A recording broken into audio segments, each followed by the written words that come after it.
బహుముఖ Banaras chapter number 6 Kashi Panda నన్ను నరకానికి పంపాడు.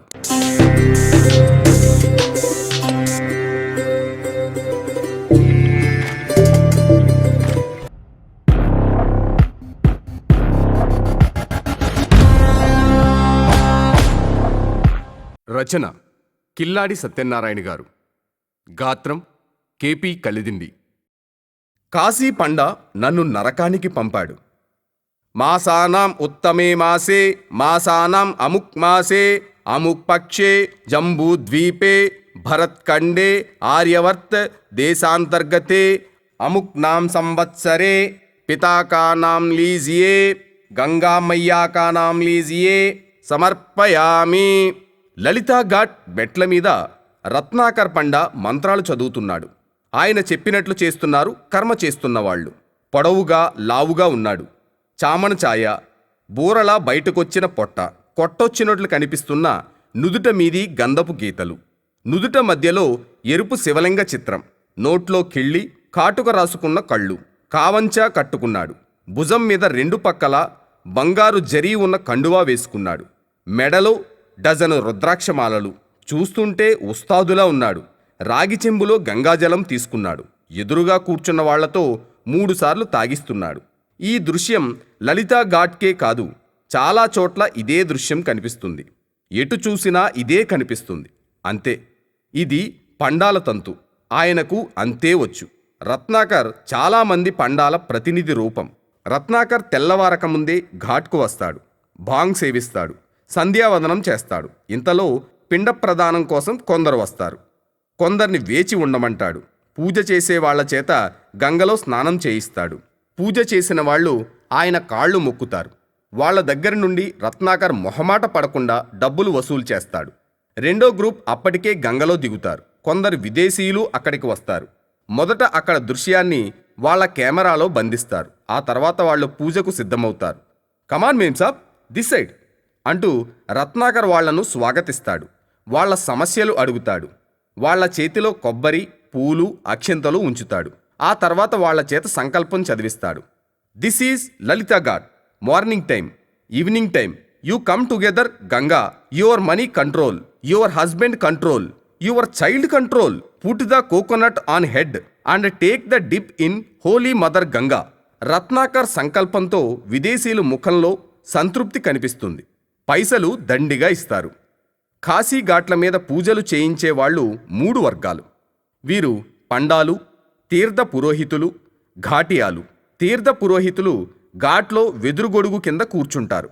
వీరికి ఆ స్థానం వంశపారంపర్యంగా లభించింది. వీరు ఇంటి సమస్యలు పోవడానికి పూజలు చేస్తారు. మంచి జరగాలని సంకల్పం చదివిస్తారు.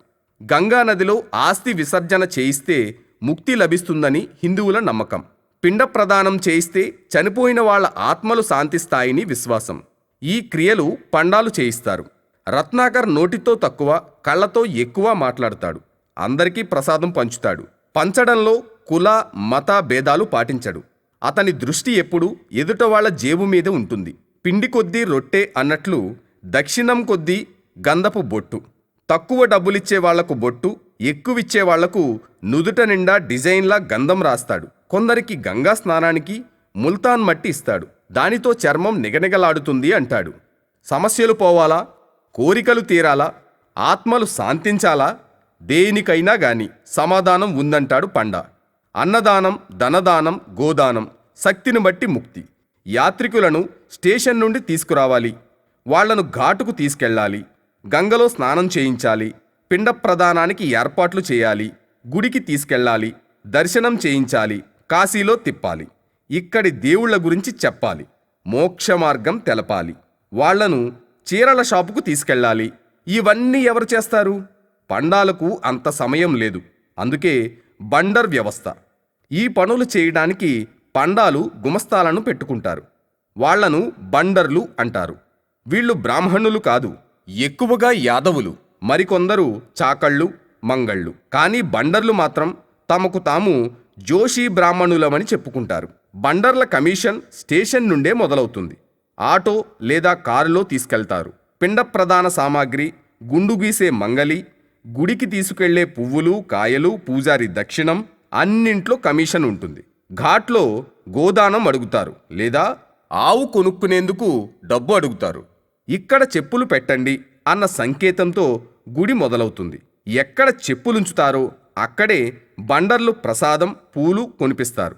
గుడిలో ఉన్న ప్రతి విగ్రహం దగ్గరకు తీసుకెళ్తారు. మీ భక్తి కొలది దక్షిణమివ్వండి అని బండర్లు ప్రతి చోట చెబుతారు.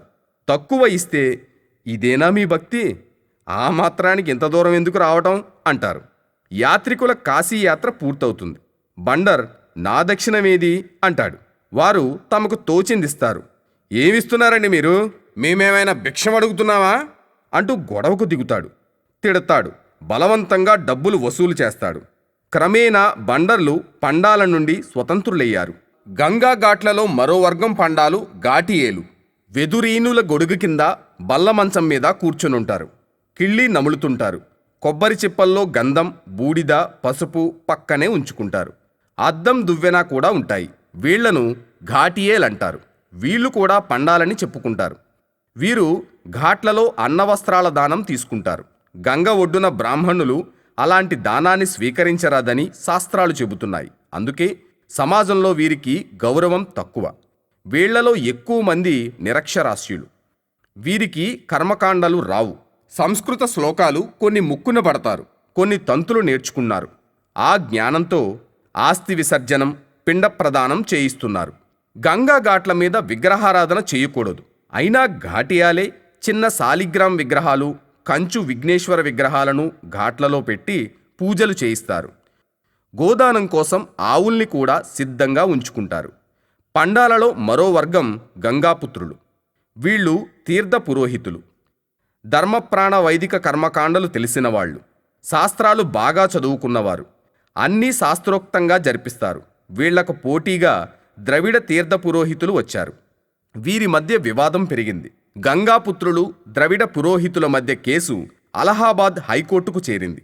గంగాపుత్రుల పక్షంలో పండిత్ మదన్ మోహన్ మాలవ్య, ప్రసిద్ధ వైదిక విద్వాంసులు శ్రీ విద్యాధర్ గౌడ్ సాక్ష్యం చెప్పారు. గంగాఘాట్ల మీద పురోహిత హక్కు కేవలం గంగాపుత్రులకే ఉందని కోర్టు తీర్పు చెప్పింది. ద్రవిడ పురోహితులకు, ఘాటియేలకు ఏ హక్కు లేదని తీర్పిచ్చింది. 18వ శతాబ్దిలో రాజులు దానాలిచ్చేవారు. ఇళ్ళు, భూములు, నగలు ఇచ్చేవారు. 1803లో ఈస్ట్ ఇండియా కంపెనీ ఒక ఆర్డర్ వేసింది. గంగ ఒడ్డున ఇచ్చే దాన దక్షిణాలు కంపెనీ ఖజానాలో జమ చేయాలన్నారు. దీనిని ప్రజలు తీవ్రంగా వ్యతిరేకించారు. కోర్టుకెక్కారు, గెలిచారు. ఘాట్ల మీద దానం తీసుకునే అధికారం గంగాపుత్రులకే ఉందని కోర్టు తీర్పిచ్చింది. 1850 తరువాత కాశీ పండాలలో కొంత మార్పు వచ్చింది.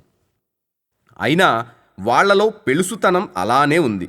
భాంగ్ తాగేవారు, కసరత్తు చేసేవారు, కొందరు కర్రసాము చేసేవారు.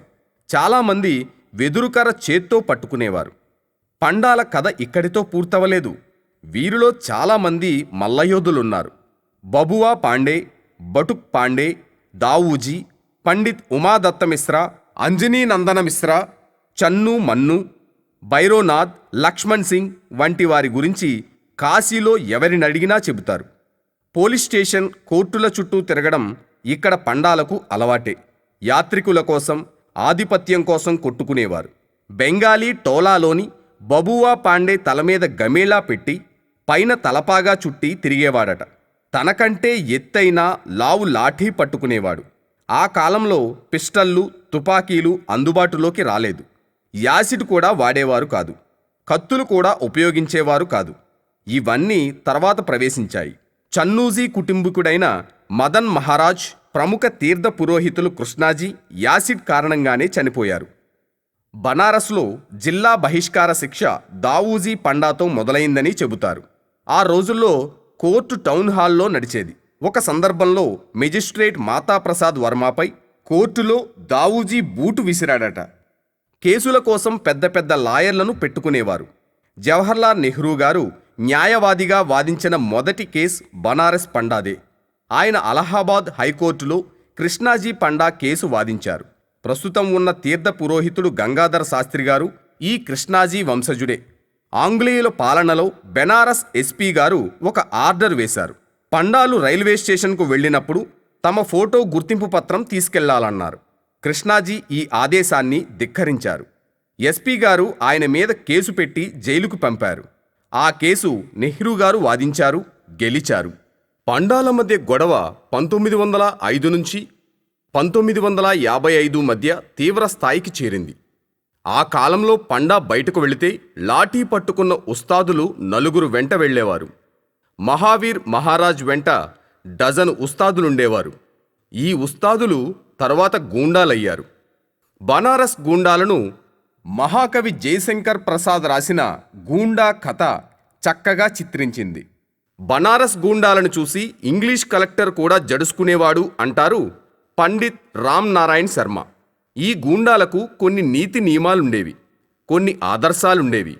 ఈ గూండా సంస్కృతి చాలా ప్రాచీనమైనది. కొట్లాట, యాసిడ్ వల్ల కొందరు పండాలు ప్రాణాలు కోల్పోయారు. సంఘర్ష్ హిందీ సినిమా పండాల పోట్లాటను చక్కగా చిత్రించింది. బనారస్ పండాలను ప్రముఖ హిందీ కథానాయకుడు, సాహిత్య అకాడమీ అవార్డు గ్రహీత శ్రీ కాశీనాథ్ సింగ్ తన కాశీ కా అస్సీ పుస్తకంలో వ్యంగ్యంగా చిత్రించారు. దీనిని మొహల్లా అస్సీ పేరుతో హిందీ సినిమా తీశారు. దీనిలో సన్నీ డియోల్ పండాగా చక్కగా నటించారు. పండిత్ ఉమాదత్తా మిశ్రా చన్ను మన్ను మధ్య పచ్చగడ్డి వేస్తే బగ్గుమంటుంది. ఒకరోజు మిశ్రా గారి కొడుకు యజ్ఞోపవీత కార్యక్రమం జరుగుతోంది. కార్యక్రమ స్థలమైన శీతలాదేవి గుడికి చన్ను మన్ను ఇంటి ముందు నుండి వెళ్ళాలి. సన్నాయి స్వరం విని చన్ను మన్ను బయటకొచ్చారు. అందరూ వీరు గొడవ చేస్తారు అనుకున్నారు. కానీ వీరు పూజలో పాల్గొన్నారు. మిశ్రా గారు వాళ్ళిద్దరికీ తలపాగా కట్టారు. అలాగే 1901లో బబువా పాండే, ఉమాదత్తా మిశ్రాల మధ్య జిల్లా మెజిస్ట్రేట్ రాజీ కుదిర్చారు.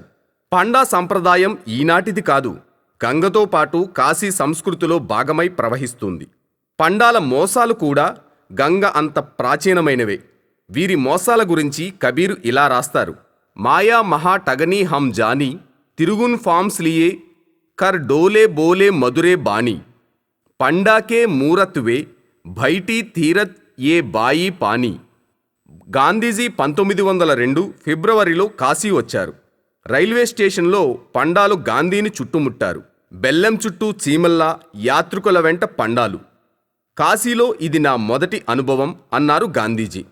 గాంధీజీ విశ్వనాథ మందిరం వద్దకు వచ్చారు. ఈశ్వరుణ్ణి వెతుకుతున్నారు. ఈశ్వరుడు దొరకలేదు. కానీ ఎటు చూసినా చెత్త చెదారం, మురికి మలినం.